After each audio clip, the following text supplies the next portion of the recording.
Hello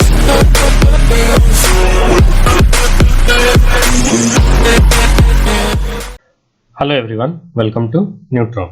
So today we'll be doing the reading comprehension part 4 of the previous year paper 2019. So this is the weekly schedule of the classes. Okay, so you can take a screenshot of it.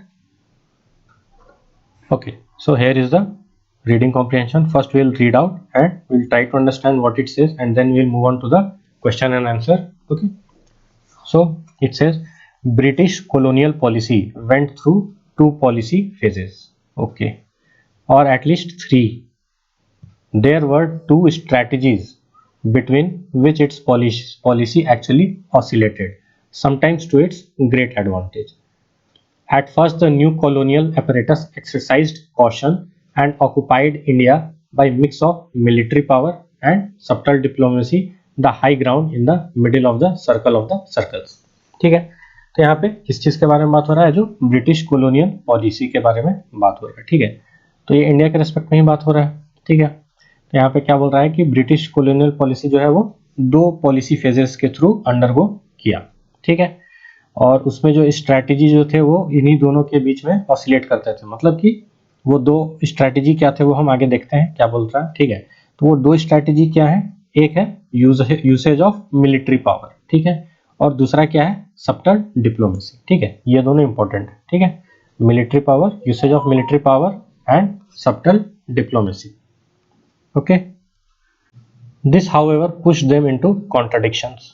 ठीक है, तो इसके वजह से क्या होने लगा? Contradiction भी होने लगा. क्यों हो गया? क्योंकि ब्रिटिश कैसा चाहता था? ब्रिटिश का मेन मोटिव क्या था कि वो इंडिया पे अपना आधिपत्य स्थापित करे. ठीक है, तो military power by using force. ठीक है, एंड बाय डिप्लोमेसी, दूसरा बाय यूजिंग डिप्लोमेसी. ठीक है, तो दोनों जब एक साथ यूज कर रहा था तो उसके बीच में कॉन्ट्राडिक्शंस आ रहे थे. ठीक है, क्योंकि जब मिलिट्री पावर करोगे तब आप बातचीत नहीं कर सकते हो. डिप्लोमेसी मतलब क्या होता है? बातचीत करना. ठीक है, तो जब आप मिलिट्री पावर यूज करोगे तो डिप्लोमेसी नहीं कर सकते हो, और जब डिप्लोमेसी करोगे तो मिलिट्री पावर यूज नहीं कर सकते हो. ठीक है, तो उसके वजह से क्या होता था? काफी कॉन्ट्राडिक्शंस आ रहे थे. ठीक है, for what ever their sense of strangeness of the country and the thinness of colonial presence, the British colonial state represented the great conquering discourse of enlightenment rationalism. ठीक है, तो क्या बोल रहा है कि जो ब्रिटिश जो colonial state जो था वो किस चीज को रिप्रेजेंट करता था?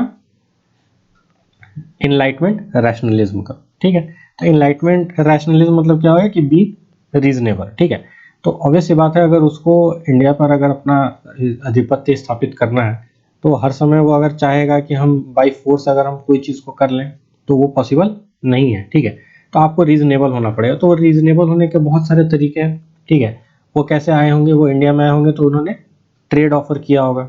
ठीक है, उन्होंने बोला कि आप यहाँ से एक्सपोर्ट करिए सामान तो हम आपको ये करेंगे. धीरे धीरे वो कैसे आए थे?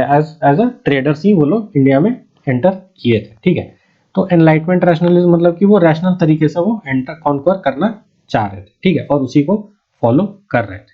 ठीक है, entering India precisely at the moment of its greatest unchecked arrogance. ठीक है, ओके, और वो कब एंटर किए थे? जब इंडिया जो था वो उसका जो एरोगेंस जो था बहुत ज्यादा था. ठीक है, अनचेक्ड एरोगेंस था. ठीक है, अच्छा, वो उसका एरोगेंस क्यों था? क्योंकि इंडिया जो था स्टार्टिंग से ही जो था वो मिनरल रिच कंट्री रहा है. ठीक है, उसको क्या बोला जाता था? सोने की चिड़िया बोला जाता था. तो इंडिया को पता था कि क्या वो जो है एक बहुत ही ज्यादा धनी एक देश है. ठीक है, जैसे जो यहाँ पे इंडिया में किस टाइप का था? जो राजा महाराजा लोग रहते थे उन्हीं लोग का शासन था. ठीक है, तो जो राजा महाराजा लोग थे उनके अंदर एक तो ये क्वालिटी तो रहता ही है, एरोगेंस वाला तो रहता ही है. ठीक है, और उसके वजह से ही उसी का फायदा उठा के वो लोग इंडिया में एंटर किए. ठीक है, and inheritors and representatives of this discourse which carried everything before it, this colonial state could hardly adopt for long such a self-denying attitude. It had restructured everything in Europe. ठीक है, तो बोल रहा है क्या कि उन्होंने यूरोप में क्या किया था? सब चीज को स्ट्रक्चर कर लिया था, बिल्कुल सब चीज सही से बैठा लिया था. The productive system, the political reasons, the moral and cognitive orders. मतलब यूरोप को जो है उसको बहुत अच्छे से उसको जो था उसको रिस्ट्रक्चर कर दिया था. और किस किस फ्रंट पे? प्रोडक्टिव फ्रंट पे, पॉलिटिकल फ्रंट पे, मॉरल एंड कॉग्निटिव फ्रंट पे. ठीक है, and would do the same in India particularly as some empirically inclined theorist. ठीक है, and of that generation considered the colonies a massive laboratory of utilitarian और other theoretical experiments. ठीक है, तो यहाँ पे क्या बात कर रहा है कि जैसे उन्होंने यूरोप में जैसे उन्होंने अपना कब्जा किया था, ठीक है, जैसे उस पे अपना जीत लिया था यूरोप को, तो उसी तरीके से वो क्या चाह रहे थे कि उसी मेथोडोलॉजी को यूज करके वो कैसे चाह रहे थे इंडिया पे भी राज करना चाह रहे थे। ठीक है, और यहाँ पे क्या बोल रहा है, पर्टिकुलरली एज सम एम्पिरिकली इंक्लाइंड थ्योरिस्ट। ठीक है, तो वो जो थ्योरिस्ट थे कि वो बोलते होंगे कि इंडिया में आप ऐसे एंटर करोगे तभी आप शासन कर सकते हो। ठीक है, तो क्या बोल रहा है कि उसने जो कॉलोनीज जो थे उसको किस तरीके से यूज किया, एज लैबोरेटरी। ठीक है, एज मैसिव लैबोरेटरी, मतलब एक्सपेरिमेंट करने के तरीका से, ठीक है, उसको यूज किया। ठीक है, और अपना जो थ्योरीज थे उसको चेक करने के लिए उसको as a theoretical experiments use किया। ठीक है, consequently the colonial state could not settle simply. ठीक है, तो कॉलोनियल स्टेट जो था वो ये थ्योरी को यूज करते हुए वो सेटल नहीं कर पा रहा था फॉर एमिनेंस। एमिनेंस मतलब क्या होता है, superiority with in a particular sphere. ठीक है, तो वो चाह रहा था कि बाय एमिनेंस वो जो है वो अपना शासन कायम करे और वो सेटल करे। ठीक है, it began to take initiatives to introduce the logic of modernity into Indian society.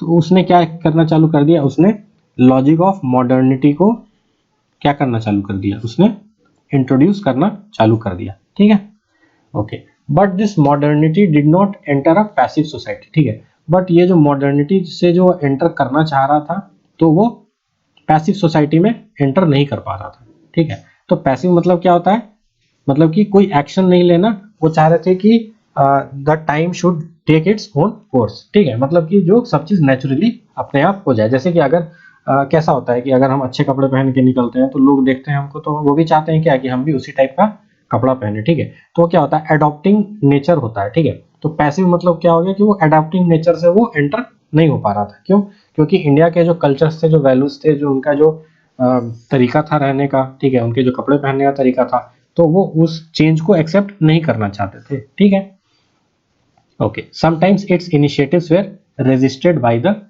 Pre existing structural forms. ठीक है, तो उनके जो इनिशिएटिव्स थे, जो मॉडर्निटी के जो इनिशिएटिव्स उन्होंने इंट्रोड्यूस किए थे, तो वो किसके द्वारा रेजिस्ट किए जा रहे थे, by pre existing structural forms. ठीक है, तो प्री एग्जिस्टिंग स्ट्रक्चरल फॉर्म्स मतलब क्या कि जो इंडिया का जो था अपना जो रहने का सहने का तरीका था, ठीक है, तो वो उस स्ट्रक्चर को ही अपना मानते थे। ठीक है, और वो नहीं चाहते थे कि किसी नए टाइप के चीज को अडॉप्ट करें। ठीक है, आज की बात अलग है, आज के डेट में हम लोग चाहते हैं कि नया चीज को अडॉप्ट करें, मगर पहले के लोगों का सोच वैसा नहीं था। ठीक है, at times there was more direct form of collective resistance. ठीक है, कई बार क्या होता था कि बहुत direct form of collective resistance होता था। रेजिस्टेंस होता था किस फॉर्म में, बाय यूसेज ऑफ पावर भी होता होगा, या लोग क्या करते होंगे, नारा लगाते होंगे। ठीक है, लोग बैठ जाते थे, अनशन पे बैठ जाते थे। ठीक है, तो इस टाइप से वो क्या करते थे, कलेक्टिव रेजिस्टेंस अपना शो करते थे। Therefore the map of continuity and discontinuity that this state left behind at the time of independence was rather complex and has to be traced with care. ठीक है, तो ये जो था उसमें ऐसा सिचुएशन था कि जो map of continuity and discontinuity मतलब कह रहा है क्या कि वो जो मॉडर्निटी जो इंट्रोड्यूस करना चाह रहे थे, ठीक है, तो कहीं कहीं पे अपना कर भी पा रहे थे और कहीं कहीं पे नहीं भी कर पा रहे थे। ठीक है, तो by the time of independence, जब इंडिया को इंडिपेंडेंस मिला, उस समय क्या था, एक बहुत ही कॉम्प्लेक्स सिचुएशन था। कुछ लोग ऐसे सोच के थे जो उसको एक्सेप्ट करना चाह रहे थे, और कुछ ऐसे थे जो उसको एक्सेप्ट नहीं करना चाह रहे थे। ठीक है, अगर पूरे का पूरा एक्सेप्ट कर लेता तब तो कोई इशू नहीं होता। ठीक है, बट जो ऐसा जो सिचुएशन हो गया उसके वजह से क्या बोल रहा है कि it has to be traced with care. ठीक है, ओके, मतलब उसके बारे में आप कोई स्पेसिफिक जजमेंट आप पास नहीं कर सकते। ठीक है, most significantly of course initiatives of modernity came to assume an external character. ठीक है, तो मॉडर्न इनिशिएटिव्स ऑफ मॉडर्निटी जो था वो किस तरीके से एज्यूम किया गया, by external character, by external force. ठीक है, मतलब कि खुद से लोग उसको एक्सेप्ट नहीं कर रहे थे, मगर वो चीज उन लोगों पे थोपा जा रहा था। ठीक है, the acceptance of modernity came to be connected ineradicably with subjection. ठीक है, तो उनको बाय फोर्स उनको सब्जेक्ट भी किया जा रहा था कि आप मॉडर्निटी को एक्सेप्ट करिए। ठीक है, this again points out to different problems. अब ये दो डिफरेंट प्रॉब्लम्स के बारे में बात कर रहा है, ठीक है। क्या क्या है, एक बोल रहा है one is theoretical and the other is political, ठीक है। एक तो थियोरेटिकल था, ठीक है, और एक था पॉलिटिकल। तो थियोरेटिकली क्या बोलता है, because modernity was externally introduced, क्योंकि उसको थोपा जा रहा था, it is explanatorily unhelpful to apply the logical format of the transition process. Transition process मतलब जो बदलाव होता है, ठीक है। तो बोल रहा था क्योंकि जो मॉडर्निटी था वो एक्सटर्नली इंट्रोड्यूस्ड था, मतलब वो फोर्स किया जा रहा था, ठीक है। तो इसका जो है, इसमें अगर आप लॉजिक अप्लाई करोगे इस ट्रांजिशन प्रोसेस में तो ये अप्लाई नहीं करेगा, ठीक है, वो हेल्प नहीं करेगा to this pattern of change. Such a logical format would be wrong on two counts, दो काउंट्स में वो रॉन्ग हो सकते हैं। First, however subtly it would imply that what was proposed to be built was something like European capitalism, ठीक है। पहला तो ये था कि वो जैसे यूरोपियन कैपिटलिज्म में जैसा उन्होंने ऑब्जर्व किया था, तो वो चाह रहे थे कि उसी तरीके से हो जाए, तो वो नहीं हो रहा था, ठीक है।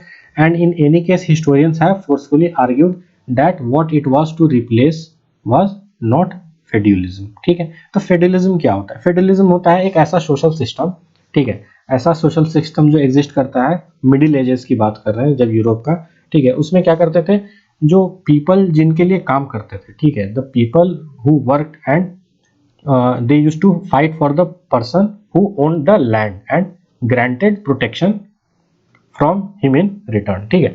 तो एक तरीके से जमींदार सिस्टम जो है उस तरीके से आप इसको समझ सकते हो कि जिनका जो लैंड होता था, ठीक है, तो उनके वो अपने लोगों को रखते थे जो उनके लिए काम करते थे, तो वो क्या करते थे, उनसे काम करवाते थे, ठीक है, और इन रिटर्न उनको क्या करते थे, उनको प्रोटेक्शन प्रोवाइड करते थे, ठीक है। तो उस टाइप के जो चीज को जो फॉलो करते हैं उसको हम क्या बोलते हैं, फेड्यूलिज्म, ठीक है। Okay, with or without modificatory adjectives, but more fundamentally the logical structure of endogenous change, ठीक है, endogenous change के बारे में बात कर रहा है, does not apply here। तो बोल रहा है कि endogenous change यहाँ पे अप्लाई नहीं करता है। Here transformation agendas attack as an external force, ठीक है। तो endogenous मतलब क्या हो गया, जो अंदर से बाहर की ओर जो एंडोजेनस होता है, ठीक है, और जो एक्स्ट्रोजेनस होता है मतलब बाहर से अंदर की ओर, ठीक है। तो बोल रहा है कि एंडोजेनस चेंज नहीं था, वो किस टाइप का चेंज था, ट्रांसफॉर्मेशन कैसा था, वो बाय एक्सटर्नल फोर्स था, ठीक है। This externality is not something that can be casually mentioned and forgotten, ठीक है। तो ये जो एक्सटर्नलिटी फोर्स था, ठीक है, बाय यूसेज ऑफ पावर जो था, वो ऐसा नहीं था कि जिसको आप कैजुअली आप इसको मेंशन कर दो और भूल जाओ। क्यों, क्योंकि वो क्रूरता का इस्तेमाल करते थे, ठीक है, वो बहुत ही ज्यादा हार्श होते थे, ठीक है। वो ऐसा नहीं तो बोलते थे कि हाँ आप कर लो, ठीक है, ऐसा नहीं, अच्छे से नहीं बात करते थे। वो क्या करते थे, by usage of force and power उसको यूज करते थे, ठीक है। तो वो ऐसा चीज था जो लोगों के लिए एक हॉरर था, ठीक है। जो इंडिया के लोग थे उनके लिए वो क्या था, एक हॉरर टाइप का सिचुएशन था, ठीक है। वो उस चीज को बर्दाश्त नहीं कर पा रहे थे, तो इसीलिए वो उसको फॉरगेट भी नहीं कर पाएंगे, ठीक है। It is inscribed on every move, ठीक है। और ये जो है, जो एक्सटर्नलिटी जो फोर्स जो अप्लाई किया, तो बोल रहा है कि it is inscribed on every move, every object, every proposal, every legislative act, each line of casualty, ठीक है। तो वो जो भी करते थे, every move, every object मतलब हर तरीके से, even legislative act, बहुत सारा ऐसा भी कानून बनाया गया था, ठीक है, जिसकी वजह से उनको बहुत दिक्कत आती थी, बट फिर भी उनको फॉलो करना पड़ता था, ठीक है। तो यही बोल रहा है एक्सटर्नलिटी, मतलब बोल रहा है इसी चीज को मेंशन कर रहा है, ठीक है।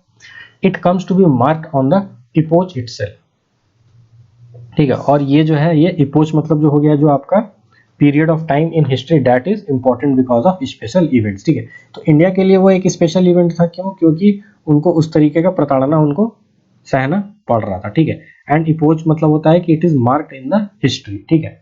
Okay, the repetitive emphasis of externality should not be seen as a nationalist initiative that is so well rehearsed in the Indian social science, ठीक है। तो बोल रहा है उसको नेशनलिस्ट इनिशिएटिव की तरह नहीं देखना चाहिए एक्सटर्नैलिटी को, ठीक है, जैसे कि इंडियन सोशल साइंस में हमेशा पढ़ा जाता है या बताया जाता है, ठीक है। Quite apart from externality of the entire historical proposal of modernity, some of its contents were remarkable, ठीक है। कुछ कुछ ऐसे चीज थे जो बहुत ही रिमार्केबल थे, ठीक है। जैसे कि हम लोग ब्रिटिश को अच्छे चीज के लिए हम क्यों जानते हैं, क्योंकि उन्होंने काफी डेवलपमेंट इंडिया में किया, जैसे कि रेल का जो नेटवर्क जो उन्होंने बनाया है, इस चीज के लिए हम उनको जो कि इंडिया के लिए काफी अच्छा रहा। ठीक है, इकोनॉमिक रिफॉर्म्स और rather alterations did not foreshadow the construction of a classical capitalist economy. ठीक है, तो बोल रहा है कि ये जो इकोनॉमिक रिफॉर्म्स थे उसके वजह से जो क्लासिकल कैपिटलिस्ट इकोनॉमी का जो कंस्ट्रक्शन हुआ वो फोरशैडो नहीं हुआ, मतलब उसके सामने वो ऐसा नहीं हुआ कि वो चीज छिप गया। ठीक है, इकोनॉमिक रिफॉर्म्स अपने जगह थे, मगर क्लासिकल कैपिटलिस्ट इकोनॉमी भी के तौर पे जब इंडिया उभर रहा था तो वो भी अपने आप साइड बाय साइड हो रहा था, with its necessary emphasis on extractive and transport sectors. जैसे कि मैंने अभी आपको ट्रेन के बारे में बताया कि जो रेलवे लाइंस थे उसको बनाने में ब्रिटिशर्स का काफी ज्यादा योगदान है। ठीक है, और उसके लिए हमें उनका सराहना करना चाहिए। ठीक है, what happened was the creation of degenerate version of capitalism. ठीक है, तो ये जो एक्सटर्नलिटी वाला जो फैक्टर था, ठीक है, और जो कुछ चीज जो डेवलपमेंट प्रोसेस हुआ, ठीक है, तो इसके वजह से ये वो चाह रहे थे, वो कैसा एक यूरोपियन कैपिटलिस्ट इकोनॉमी के तौर पे इंडिया को इस्टेब्लिश करना चाह रहे थे। ठीक है, मगर वो किस फॉर्म में उभर के आया, as a degenerate version of capitalism, मतलब कैपिटलिज्म का एक डीजेनरेट वर्जन के फॉर्म में सामने आया। What early dependency theorists called the development of the under development. ठीक है, तो वो इसको कैसे बताते हैं, वो इस चीज को बताते हैं as a development of the under development. ठीक है, तो आई गेस आपको समझ में आ गया होगा कि ये टोटल जो आपका कॉम्प्रिहेंशन है ये किस चीज से रिलेटेड है, ये ब्रिटिश कॉलोनियल पीरियड से रिलेटेड है, उनके पॉलिसीज से रिलेटेड है कि उन्होंने किस तरीके से अपने पॉलिसीज ऑफ मॉडर्निटी को उसने जो इंट्रोड्यूस करना चाहा। ठीक है, तो उसके वजह से क्या क्या हुआ। ठीक है, और उन्होंने जो मॉडर्निटी को जो फोर्स कर रहे थे तो वो एंडोजेनस नहीं था, वो बाय एक्सटर्नल फोर्स था। तो एक्सटर्नल फोर्स की वजह से क्या क्या हुआ वो भी हम देखें। ठीक है, और उनका जो था उसके वजह से उन्होंने कुछ अच्छे काम भी किए। ठीक है, कुछ रिमार्केबल वर्क्स भी किए। ठीक है, जिसकी हम सराहना करते हैं, जैसे कि जो आपका ट्रांसपोर्ट सेक्टर है। ठीक है, ओके, तो अब हम इसके क्वेश्चन एंड आंसर पे चलते हैं। ठीक है, ओके, क्या बोल रहा है, consequently the colonial state could not settle simply for eminence at the cost of marginality. It began to take initiatives to introduce the logic of modernity into Indian society. Which one of the following best captures the sense of statehood? मतलब ये जो बात किया है ये क्या बात कर रहा है, इन चारों सेंटेंस में से कौन सा वो सेंटेंस है जो इस चीज को अच्छे से समराइज करके चीजों को क्लियरली हमें समझाता है। ठीक है, तो देखते हैं, the cost of colonial state eminence was not settled. ठीक है, तो यहाँ पे सेटल सिंपली फॉर एमिनेंस मतलब सुप्रीमेसी के बारे में बात कर रहा है। ठीक है, एट द कॉस्ट ऑफ मार्जिनलिटी। ठीक है, तो यहाँ पे क्या बोल रहा है कि the cost of colonial state eminence was not settled, ऐसा तो नहीं बोल रहा है कि नॉट सेटल्ड, ये नहीं बोल रहा है। ठीक है, देयरफॉर इट, ये तो गलत हो गया। ठीक है, the colonial enterprise was a costly one, ऐसा तो कहीं पे बात नहीं है कि कॉस्टली वन है। So to justify the cost, it began to take initiatives to introduce the logic of modernity into नहीं, ठीक है, ओके, क्या बोल रहा है, the colonial states eminence was unsettled by marginal position, ये भी बात नहीं है। ठीक है, therefore it developed the Indian society by modernizing it, ना, ये भी गलत है। क्या बोल रहा है, the colonial state felt marginalized from the Indian society because of its own modernity, हाँ यही बात कर रहा है। ठीक है, तो उनको मार्जिनलाइज्ड फील क्यों होता था, क्योंकि मार्जिनलाइज्ड मतलब क्या, वो बिल्कुल अलग थलग दिखते थे। क्यों, क्योंकि वो लोग खुद तो क्या थे, मॉडर्न थे, और बाकी का जो मैक्सिमम जो पॉपुलेशन था वो किस टाइप का था, वो आपका उतना मॉडर्न चीज को फॉलो नहीं करता था। तो इसके वजह से वो लोग क्या फील करते थे, अपने आप को मार्जिनलाइज्ड फील करते थे। Therefore it sought to address the marginalization by bringing its modern। अच्छा, तो इसी वजह से उन्होंने वो जो अपने आप को मार्जिनलाइज्ड फील करते थे इसको खत्म करने के लिए उन्होंने क्या किया, मॉडर्निटी को लाने का उसने काम किया। ठीक है, मॉडर्निटी को लाने का उसने काम किया, क्यों, बिकॉज वो लोग मार्जिनलाइज्ड फील करते थे। ठीक है, तो हाँ यही सही आंसर आपका होगा। ठीक है, ओके, क्या बोल रहा है, all of the following statement if true could be seen as supporting the arguments in the passage except. ठीक है, तो ये जो चार स्टेटमेंट है इनमें से अगर किसी को अगर हम ट्रू मानते हैं, ठीक है, तो हम ये कह सकते हैं कि वो स्टेटमेंट वो पूरे पैसेज को सपोर्ट कर रहा है।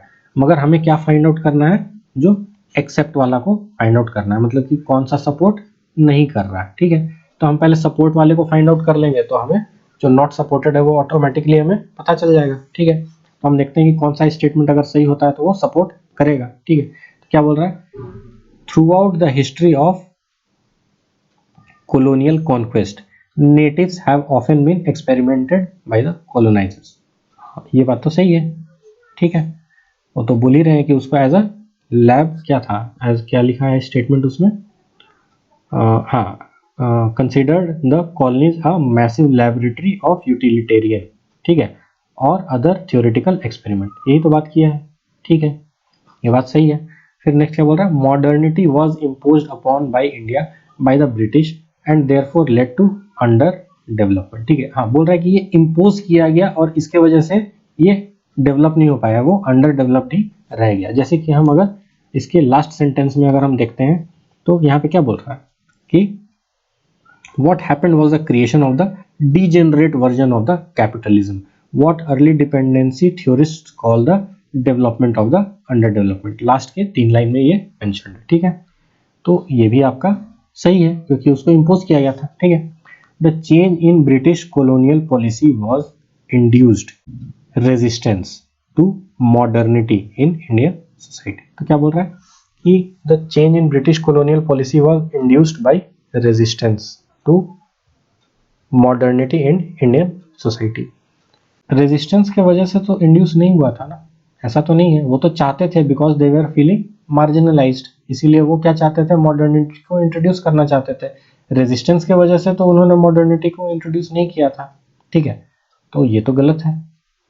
ठीक है, आगे क्या बोल रहा है, the introduction of capitalism in India was not through the transformation of feudalism. ठीक है, एज हैपेंड इन यूरोप। ठीक है, वही तो बोल रहा है कि जैसे यूरोप में हुआ वैसा नहीं हुआ इंडिया में। ठीक है, ये तो सही है। तो इसमें हमें क्या फाइंड आउट करना था, एक्सेप्ट वाला हमें पार्ट फाइंड आउट करना था। तो जो गलत होगा वो क्या होगा, वो हमारा सही हो जाएगा और ए बी एंड डी आपका आंसर रॉन्ग हो जाएगा। ठीक है, ओके, आगे क्या बोल रहा है, all of the following statements about British colonialism can be inferred from the first paragraph except that it. ठीक है, तो हमें ये बताना है कि कौन सा ऐसा स्टेटमेंट है जो इन्फर किया जा सकता है। ठीक है, first paragraph say about the British colonialism. ठीक है, मगर यहाँ पे क्या बात कर रहा है, एक्सेप्ट। तो अगर हम फाइंड आउट कर लेते हैं कि क्या कौन सा स्टेटमेंट इन्फर किया जा सकता है, तो हमें पता चल जाएगा कि कौन सा इन्फर नहीं किया जा सकता है बाय एलिमिनेशन। ठीक है, तो हम पहले पता करते हैं कि कौन सा इन्फर किया जा सकता है। Allowed the treatment of colonies as experimental sites. ठीक है, यूज तो कर रहा था। Faced resistance from existing structural reforms, structural forms of Indian modernity. देखिए, इंडियन मॉडर्निटी जो बात यहाँ पे कर रहा है, ठीक है, तो मॉडर्न तो था ही नहीं। ठीक है, तो इंडियन मॉडर्निटी के तो बात ही नहीं आएगा। ठीक है, और ये जो एग्जिस्टिंग स्ट्रक्चरल फॉर्म्स था, ये क्या था, प्री एग्जिस्टिंग था, प्री एग्जिस्टिंग स्ट्रक्चरल फॉर्म्स था। ठीक है, तो ये आपका गलत होगा। ठीक है, आगे क्या बोल रहा है, was at least partly an outcome of enlightenment rationalism. ठीक है, ब्रिटिश कोलोनियलिज्म तो वही तो बात किया है, इस तो बात किया है फर्स्ट पैराग्राफ में। Was at least partly shaped by the project of European modernity. ठीक है, यूरोपियन मॉडर्निटी को थ्योरिस्ट्स जो थे वो क्या करना चाह रहे थे, इम्पोज करना चाह रहे थे, बट वो पूरी तरीके से इम्पोज नहीं हुआ। ठीक है, इसीलिए तो बोला जा रहा है डिजेनरेट ऑफ कैपिटलिज्म बोला जा रहा है। ठीक है, समझ में आ रहा है। तो ये भी आपका सही है, सी भी सही है आपका और डी भी सही है। तो आपको क्या बताना था, एक्सेप्ट बताना था। तो इसमें जो गलत वाला है वही आपका सही होगा। तो आपका बी जो है आपका गलत है, इसीलिए ये आपका सही होगा और ए सी एंड डी आपका गलत हो जाएगा। ठीक है, ओके, नेक्स्ट क्या बोल रहा है, which one of the following 5 word sequences best captures the flow of the argument in the passage. ठीक है, तो ये जो 5 वर्ड सीक्वेंसेस जो दिए हुए हैं, तो इसमें से कौन ऐसा सीक्वेंस है जो पूरे पैसेज को कैप्चर करता है। ठीक है, ठीक है, तो देखते हैं क्या बोल रहा है, colonial policy, enlightenment, external modernity, subjection और अंडर डेवलपमेंट। हाँ, ये तो सही लग रहा है, ये तो सही लग रहा है। ओके, नेक्स्ट में बोल रहा है military power, colonialism, restructuring, federalism, capitalism. Okay, देखिए एक चीज समझिए पहले। ठीक है, जो आपका जो कोलोनियल पावर था, पॉलिसी था, सॉरी कॉलोनियल पॉलिसी जो था वो दो तरीके से इंट्रोड्यूस किया जा रहा था। पहला क्या था, बाय मिलिट्री, और दूसरा क्या था, बाय डिप्लोमेसी। ठीक है, तो यहाँ पे डायरेक्ट मिलिट्री पावर से स्टार्ट किया है तो ये तो सही नहीं हो सकता है, क्योंकि आपको इसके पहले आपको बताना पड़ेगा कि मिलिट्री पावर किसका पार्ट था, जो कि आपका हमें दिख रहा है कि वो कॉलोनियल पॉलिसी का पार्ट था।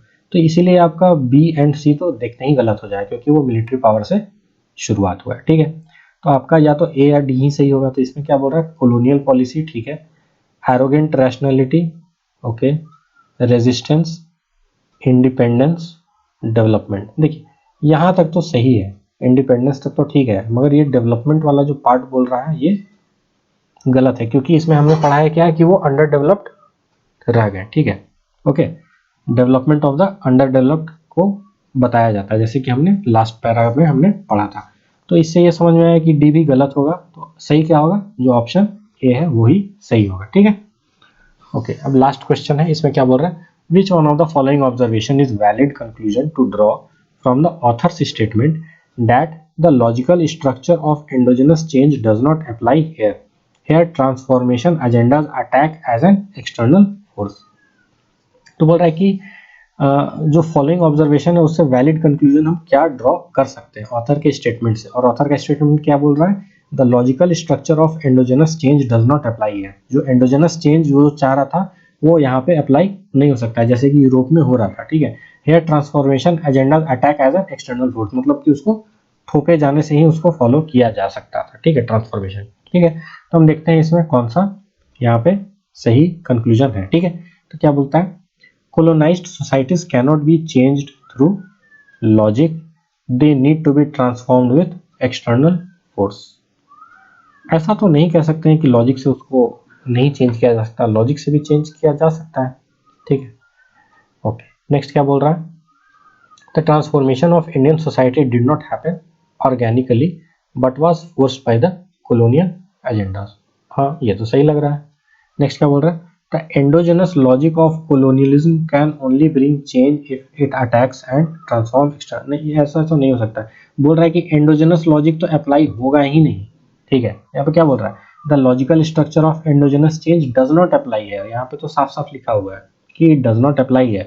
तो यहाँ पे एंडोजेनस लॉजिक कैसे चेंज ला सकता है, इसकी तो बात ही नहीं उठती है। ठीक है, तो ये तो गलत हो गया। नेक्स्ट क्या बोल रहा है, Indian society is not endogamous, it is more accurately characterised as aggressive exogamous. नहीं, एक्सोगैमस इसके बारे में तो कुछ भी बात नहीं हुआ है, ये भी गलत है। तो सही कौन सा है, जो आपका ऑप्शन बी है। ठीक है, so this is your right answer. Okay, so we are done with all the 5 question and answers. So by this we come to the end of the today's session. Thank you so much for your time and patience, and please do like, share and subscribe to my channel, and do not forget to press the bell icon so that you can get regular updates about my upcoming video. Thank you so much.